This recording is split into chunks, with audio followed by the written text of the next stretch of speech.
உண்மை சம்பவம். இன்னைக்கு நான் உங்ககிட்ட ஒரு ரியலா நடந்த ஒரு கோஸ்ட் ஸ்டோரி பத்தி தான் உங்ககிட்ட ஷேர் பண்ண வந்திருக்கேன்.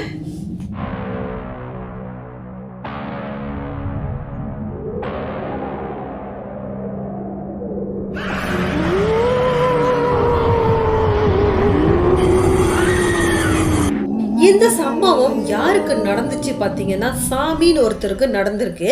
ஸோ இவர் எப்படின்னா, இவங்க ஒரு கிராமத்தில் இருக்காங்க. அப்பா, அம்மா, அண்ணன், இவர். ஸோ இந்த 4 பேர் தான் ஒரு வீட்டில் குடும்பமாக வாழ்ந்துட்டு இருந்திருக்காங்க. அப்போ என்ன ஆகுதுன்னா, இந்த சாமிக்கு ஒழுங்காக படிக்க தெரியாது. அப்போ என்ன பண்ணிட்டான்னா, கொஞ்ச நாள் ஸ்கூல் போகாமல் நுப்பாட்டிட்டு மாடு மேய்க்கிறது இதுதான் பார்த்துட்டு இருந்திருக்காரு. அவங்க வீட்டில் ஒரு 5 மாடு இருக்குது. அந்த 5 மாடியும் காலையில் மேய்ச்சலுக்கு கூட்டிகிட்டு போயிட்டு மத்தியானம் கொல்லையில் கட்டுறது இந்த மாதிரி தான் அவங்க இருந்திருக்காங்க. அதுக்கப்புறம் என்ன ஆகுதுன்னா, அவங்க அப்பா இன்னொரு காளை மாடை வாங்கி கொடுக்குறாரு. அந்த காளை மாடு நம்மளோட சாமியை பார்த்து ரொம்ப மிரண்டு போகுது. ஏன்னா புதுசாக வந்த மாடு தானே, ஸோ அதனால் மிரண்டு போகுது. அப்போ இவர் மேய்ச்சலுக்கு கூட்டி போகிறப்ப ஒரு நாள் என்ன ஆகுதுன்னா, அந்த மாடு அடி வயத்தில் முட்டிருச்சு. ஸோ முட்டுனானே அவ்வளோ அதிகமாக காயம் இல்லை, லைட்டான ஒரு காயம்தான் இருந்திருக்குது. அப்போ இவர் இதை யாருக்கிட்டேயுமே சொல்லாமல் இதை அப்படியே ஷை பண்ணிக்கிட்டு அப்படியே விட்டுடுக்காரு. ஸோ நான் அடிவயிறுன்னு சொன்னது எங்கன்னாக்கா, யூரின் போகிற இடத்துல தான் அந்த மாடு முட்டியிருக்கு. ஸோ அங்கே தான் ஒரு விதமான காயம் ஏற்பட்டிருக்கு அவருக்கு. அப்போது இவருக்கு போக போக வலி லைட்டாக அதிகமாக ஆகுறது, செலம் வச்சு அந்த மாதிரி இருந்திருக்கு. அப்போ இவர் படிக்காதனால இவர் ஹாஸ்பிட்டலுக்கு போகணும், இல்லை அப்பா அம்மா கிட்ட சொல்லணும் அப்படின்ட்டுன்னு இவருக்கு தெரியல. ஸோ இதுக்கப்புறம் என்ன பண்ணுறணுன்னு அவருக்கு தெரியல. அப்போ இவர் ஒரு நாள் என்ன பண்ணுறாருன்னா, வலி ரொம்ப தாங்க முடியல அவர்னால. இவர் ஒரு ஒரு கயிறு மாதிரி, தூக்கு கயிறு மாதிரி இவர் கையில் எடுத்துக்கிட்டு கொல்லை பக்கம் நடந்து போகிறாங்க. நார்மலாக அவர் பக்கத்து கிராமத்தில் போய் காஃபி குடிக்க போவாங்க. ஒரு காடு இருக்கும், அந்த ப்ரைவேட் காடை தாண்டி தான் இவங்க போய் காஃபிலாம் குடிச்சிட்டு வர்றது அந்த மாதிரி இருக்கும். அப்போ அவங்க வீட்டில் இவர் கயிறெல்லாம் எடுத்து போகிற பார்த்தானே, அவர் மேபி மாடை மேய்ச்சிட்டு அப்படியே போயிட்டு அங்கே காஃபி குடிச்சிட்டு வருவார் போல் அப்படின்னு நினச்சிட்டு அவங்க வீட்லேயும் பேசாமல் இருந்துடுறாங்க. இவர் என்ன பண்ணிட்டாருன்னா, இவர் நேராக போயிட்டு அந்த ப்ரைவேட் காடு இருக்குல்ல, அந்த காட்டில் இருக்கிற ஒரு மரத்தில் போயிட்டு தூக்கு மாட்டி செத்து போயிட்டார். ஸோ தூக்கு மாட்டி இறந்ததுக்கு அப்புறமா போலீஸ்லாம் அங்கே செக் பண்ணுறாங்க. ஏன்னா அது ஒரு ப்ரைவேட் காடு வேறு. ஸோ அது ப்ரைவேட் ப்ராப்பர்ட்டினால அந்த இடத்துக்கு சொந்தக்காரங்க தான் இப்படி ஏதோ பண்ணிட்டாங்களோன்னு சொல்லி பயங்கரமாக கேஸ் எல்லாம் இது பண்ணி சர்ச் பண்ணிகிட்டு இருக்காங்க. நிறைய பேரெல்லாம் விசாரிச்சுக்கிட்டு இருக்காங்க. இவரை போஸ்ட்மார்ட்டம் பண்ணுறதுக்கும் அனுப்பியிருக்காங்க.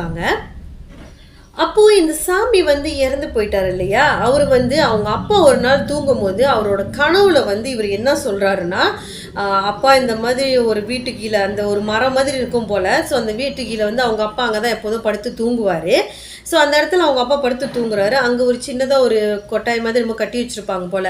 அப்போ உடனே இந்த சாமி அவர் கனவுல என்ன சொல்கிறாருன்னா, அப்போ இந்த மாதிரி வெள்ளை காகிதத்தில் நான் எழுதி வச்சுருக்கேன், அதை போய் படித்து பாருங்கள் அப்படின்னு இவர் சொல்கிறாரு. ஏதோ எழுந்த படிக்க அவருக்கு தெரியும். ஸோ அப்படின்னு கனவுல சொல்லிட்டு, ஆனால் அப்புறம் அவங்க அப்பாவுக்கு திடீர்னு முழிப்பு வந்துருச்சு. சரி என்னவா இருக்கும் நம்ம பையன் இப்படி சொல்கிறானே அப்படின்னு சொல்லிட்டு இவர் வேகமாக ரூமில் அந்த அந்த சின்ன கொட்டாயில் போய் பார்க்குறாரு. அங்கே உண்மையிலேயே ஒரு காகிதம் எழுதி வச்சுருக்காரு.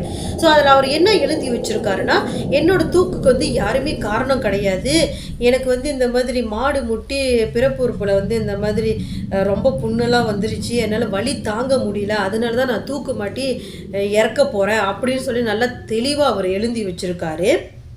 அதுக்கப்புறம் என்ன ஆகுதுன்னா, அவங்க அப்பா அந்த லெட்டரை எடுத்துகிட்டு காவல்துறையிட்ட போய் கொடுத்துட்டு, அந்த காவல்துறையிட்ட இருக்கிறவங்க செக் பண்ணுறாங்க, நல்லா கம்ப்ளீட்டாக செக் பண்ணுறாங்க, இது உண்மையிலேயே அவரோட கையெழுத்து தானான்னு எல்லாத்தையும் செக் பண்ணிவிட்டு ஆமான்ட்டுன்னு இந்த கேஸை அப்படியே க்ளோஸ் பண்ணுறாங்க. அதுக்கப்புறம் என்ன ஆகுதுன்னா, இந்த சாமியோட சொந்தக்காரன் ஒரு பையன் அவர் திருமணம் பண்ணுறாரு. ஸோ அவர் திருமணம் பண்ணிட்டு அதுக்கப்புறம் என்ன ஆகுதுன்னா, கொஞ்ச நாள் கழிச்ச உடனே அவங்க ஒய்ஃப் கண்டுபிடிக்கிறாங்க, அவங்க ஹஸ்பண்ட் கிட்டேருந்து சில சேஞ்சஸ் தெரியுது அப்படின்னு.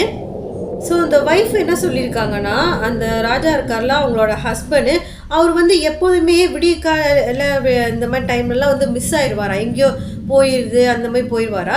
ஸோ அந்த டைம் என்ன ஆகுதுன்னா, இவங்க இந்த படுத்துக்கிட்டே இந்த மேலே பார்ப்பாங்கள்ல, அந்த மாதிரி பார்க்கும்போது அந்த ஓட்டையில் லைட்டாக தெரியுமா, ஏதோ ஒரு கருப்பு உருவம் பீடி குடிச்சிக்கிட்டு அங்கே உட்காந்து பார்த்துக்கிட்டே இருக்கிறத இவங்க பார்த்துருக்காங்க உங்கள் ஒய்ஃபு.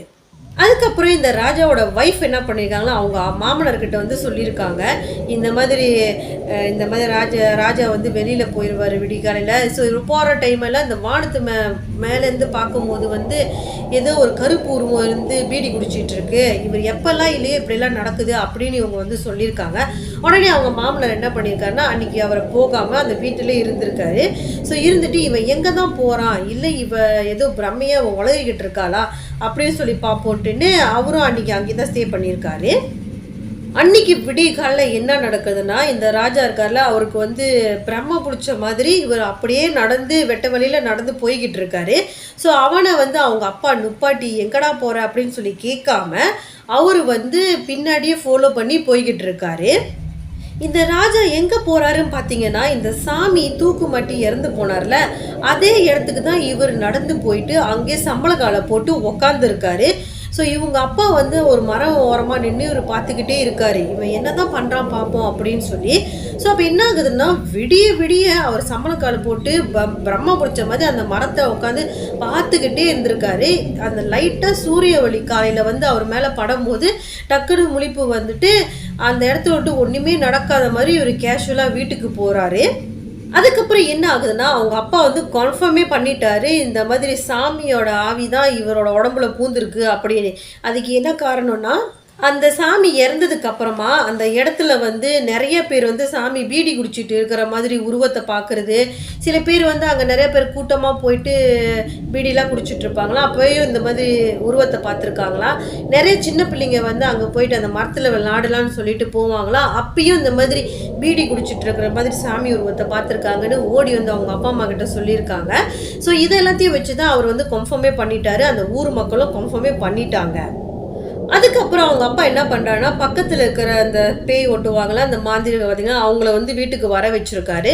ஸோ அவங்க வீட்டுக்கு வந்ததுக்கப்புறமா அந்த ஆத்மா இருக்குல்ல அது உடனே என்ன சொல்ல ஆரம்பிக்குதுன்னா, நான் வந்து ராஜாவை என் கூட கூட்டிகிட்டு தான் போகுவேன், அதை வந்து யார் இப்போ தடுக்க வந்தாலும் அவங்களையும் நான் சும்மா விட மாட்டேன்னு ரொம்ப ஆக்ரோஷமாக பேசியிருக்காரு.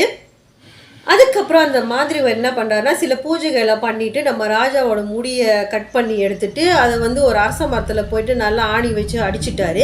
ஸோ அதுக்கப்புறமா அவர் வீட்டில் வந்து என்ன சொல்லியிருக்காருன்னா, இதுக்கப்புறம் அந்த அவரோட சாமியோட ஆத்மா வந்து இவரை வந்து டிஸ்டர்ப் பண்ணாது அப்படின்னு சொல்லிட்டு அன்றைக்கி நள்ளிரவாயிடுச்சு. ஸோ அந்த டைமே அவர் வந்து வீட்டு விட்டு கிளம்புறாரு. அப்போ உடனே நம்ம ராஜாவோட அப்பாவில் என்ன சொல்கிறாங்கன்னா, தங்கிட்டு நாளைக்கு காலையில் போங்கன்ட்டுன்னு. அப்போ அந்த மாதிரி என்ன சொல்கிறான்னா, இந்த மாதிரி வீட்டில் நான் பேய் ஓட்டுனதுக்கு அப்புறமா நான் தங்கக்கூடாது, தங்குனா அது உங்களுக்கு தான் ஆபத்து, நான் கிளம்புறேன்னு சொல்லிட்டு பக்கத்தில் இருந்த ஒரு பையன்கிட்ட மோட்டோ பைக்கில் போய் முன்னுக்கு போய் பஸ் ஸ்டாண்டில் விடுன்னு சொல்லிட்டு அவர் கிளம்பி போகிறாரு. அதுக்கப்புறம் என்ன ஆகுதுன்னா அந்த மாந்திரை வகி போயிட்டாரு. ஸோ போனானே அதுக்கப்புறம் இந்த ராஜா இருக்கார்ல அவர் வந்து அவங்க அப்பா கூட நல்லா நார்மலாக தான் பேசிகிட்டு இருந்திருக்காரு. அதுக்கப்புறம் அவங்க அப்பா என்ன பண்ணுறாங்கன்னா அவங்க அப்பாவும் அவங்க அம்மாவும் அவங்களோட வீட்டுக்கு போகிறாங்க, ராஜாவும் அவங்க ஒய்ஃபை வந்து இந்த வீட்டில் இருக்காங்க. ஸோ 2 பேரும் நல்லா தூங்குறாங்க. தூங்குறப்ப அவங்க ஒய்ஃபுக்கு வந்து வாஷ்ரூம் வந்துச்சு. ஸோ அவங்க வந்து வாஷ்ரூம் போயிட்டு வராங்க. ஸோ வாஷ்ரூம் போயிட்டு வந்து பார்க்குறாங்க, அந்த கீழே படுத்து மேலே பார்த்துட்டு இருந்தாங்களே, ஸோ அந்த இடத்துல அந்த ஹோட்டலில் வந்து மறுபடியும் அவங்க அந்த உருவத்தை பார்க்குறாங்க, பீடி குடித்து ஒரு கருப்பு உருவம் உட்காந்துருக்கிறத அவங்க பார்க்குறாங்க. இந்த சம்பவம் வந்து நள்ளிரவு 2 மணிக்கு மேலே நடக்குது. அப்போ உடனே அவங்க ஒய்ஃப் என்ன பண்ணுறாங்கன்னா, எப்படியாவது ஹஸ்பண்டை எழுப்பி பார்த்துருவோம் அப்படின்னு சொல்லிட்டு அவங்க ஹஸ்பண்டை எழுப்புறதுக்காண்டி ட்ரை பண்ணுறாங்க. அவங்களால பேசவும் முடியல, மூவ் பண்ணவும் முடியல. அப்போ இவங்க வந்து மேலேருந்து பார்க்குறாங்க, அந்த அந்த ஆத்மா இருக்குல்ல அது வந்து நேராக வந்து அவங்க ஹஸ்பண்ட் உடம்புல பூறுறத அவங்க கண்ணுக்கு எதிர்க்க பார்க்குறாங்க. ஆனால் அவங்களால எதுவுமே செய்ய முடியல. அதுக்கப்புறம் என்ன ஆகுதுன்னா அவங்க அப்படியே மயங்கி போயிட்டாங்க போல். ஸோ காலையில் 7 மணிக்கு எழுச்சி பார்க்குறாங்க, அவங்க ஹஸ்பண்ட் வந்து படுத்து படிக்க அப்படியே கிடக்குறாரு. அப்போ இவங்க வந்து எழுப்புறாங்க, அவங்க ஹஸ்பண்டை எழுப்பி பார்க்குறாங்க, அவர் எணிக்கவே இல்லை, அவங்க ஹஸ்பண்டு இறந்தும் போயிட்டாரு. அப்போது உடனே என்ன ஆகுதுன்னா அவங்க ஓடு கத்தி அழுக ஆரம்பித்தான்னு ஊர் மக்கள் எல்லாமே வந்து பார்க்குறாங்க அந்த சம்பவத்தை. அதுக்கப்புறம் அவரோட சடலத்தை வந்து அழகாக எல்லாமே என்னென்ன இறுதி சடங்கு என்னென்ன செய்யணுமோ எல்லாமே செஞ்சுட்டாங்க. இருந்தாலும் அவங்க எல்லாமே யோசிக்கிறாங்க, மாந்திரவாதி இந்த மாதிரி சொன்னார், அந்த ஆத்மா இனிமேல் வந்து ஒரு உடம்புல பூராது அப்படின்னு இருந்தும் எப்படி பூந்துச்சு அப்படின்னு சொல்லி அவங்களுக்குள்ள ஒரு கேள்விகள் இருக்குது. அப்போ உடனே இவங்க என்ன பண்ணுறாங்கன்னா கொஞ்ச நாள் சென்று உடனே அந்த மாந்திரவாதியை பார்க்க போகிறாங்க. இந்த மாதிரி எங்கள் ஊரில் மற்றவங்க இன்னொரு யாருக்கும் பேய் பூந்துருச்சு அப்படின்னு சொல்லி அவரை கூட்டிகிட்டு வராங்க. அப்புறம் அந்த மாந்திரிக ஊருக்கு கூட்டிட்டு வந்த கையோட இவங்க வந்து பயங்கரமா திட்ட ஆரம்பிச்சாங்க. "ஐயோ! நீ சொன்னதுனால தானே நாங்க நிம்மதியா இருந்தோம். இப்ப பாரு அவ உயிரே எடுத்துருச்சு." அப்படின்னு சொன்னானா, அதுக்கப்புறமா தான் அந்த மாந்திரிகவாதி என்ன சொல்றாருன்னா, அவரு முடிய வந்து அரச மரத்துல அடிக்கலான்னு போனார்ல. ஸோ போயிட்டு இருக்கிற அந்த டைம்ல வந்து அப்ப யாரோ ஒருத்தர் வந்து தீப்பெட்டி வேணும் அப்படின்னு சொல்லி கேட்டானா, அத குடுக்குற அந்த கேப்ல வந்து அது டக்குன்னு என் கையில உள்ளத தட்டி விட்டுட்டு ஓடிருச்சு. அதாவது அந்த முடிய தட்டி விட்டுட்டு ஓடிருச்சு. அப்படி ஓடின கையோட எனக்கு என்ன பண்ணுறது தெரியல. இங்கே வந்து சொன்னால் நீங்களாம் பயந்துருவீங்கன்ட்டு தான் நான் அதை அப்படியே விட்டுட்டு அப்படியே போயிட்டேன் அப்படின்னு அந்த மாந்திரவாதி சொல்லியிருக்காரு. இந்த கதையை கேட்ட உடனே உங்களுக்கு பயமா இருந்துச்சா இல்லையான்ட்டுன்னு மறக்காமல் கீழே கமெண்ட் பண்ணுங்கள். என்றைக்கும் ஒரு கதையை கேட்கும் போது இமேஜிங் பண்ணுங்கள். அப்போ தான் அந்த கதைக்குள்ளே நம்மளும் ட்ராவல் பண்ணுற மாதிரியே இருக்கும். நீங்கள் இந்த மாதிரி ட்ரை பண்ணி பாருங்களேன், அப்போ தான் உங்களுக்கு தெரியும். ஸோ இது வரைக்கும் என் சேனல் சப்ஸ்கிரைப் பண்ணவங்க எல்லாத்துக்குமே ரொம்ப நன்றி. அப்போ சப்ஸ்கிரைப் பண்ணாமலே பார்த்துட்ருக்கீங்க அப்படின்னா மறக்காமல் சப்ஸ்கிரைப் பண்ண தட்டி விட்டுடுங்க. அப்போ தான் நான் மேலும் மேலும் போடுற வீடியோஸ் உங்களுக்கு வந்து சேரும். அடுத்த வீடியோவில் சந்திக்கலாம்.